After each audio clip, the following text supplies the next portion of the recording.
Now, in the United States, hospitals and healthcare workers in several states are dealing with the surge in coronavirus cases as the nation struggles to control the pandemic.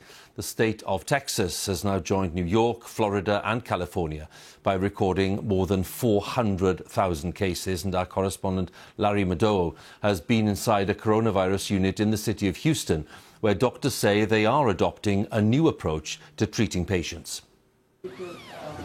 Please, come in. Welcome to the COVID unit. Dr. Joseph Varone is chief of critical care here.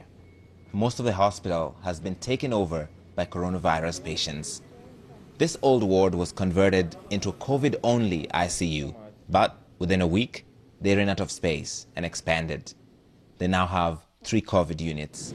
UMMC is a small community hospital. 80% of the patients they see don't even have health insurance. And the doctors say it's all about timing. If they came any later, many of them would not make it. Dr. Varone is conducting a procedure called a tracheostomy. They're boring a hole in this man's neck to insert a tube into his windpipe to save his vocal cords. He's been here for 2 weeks, and if they don't do this, he may never speak again, even if he recovers. I've never seen an illness that is so tricky.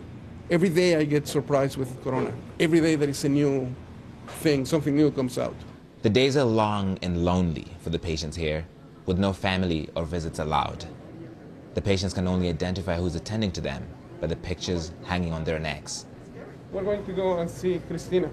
This is one of your nurses? This is one of my nurses. Nurse Christina Mathers was at work here when she too tested positive for COVID-19. This is my other family. So to not be out there with my family is weird.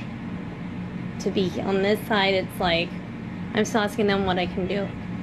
He's saturating 88% when I walked in. Dr. Varone and the team here try to avoid the use of ventilators. Instead, they use an experimental treatment, combining commonly used drugs in a unique cocktail to combat the inflammatory damage caused by the virus. We have found from the New York experience, from the Spain experience, the Italy experience, that when you put a tube in somebody's throat, the chances of them leaving the hospital are less than 20%. The chance of my patients leaving the hospital are 95%. The youngest patient is just 18. The oldest is in her 80s. His lungs look amazing. Amazing. This is a guy that was not supposed to be around. Nearly 60% of the patients at the hospital are Latino, and the impact on Hispanics across Texas is even greater.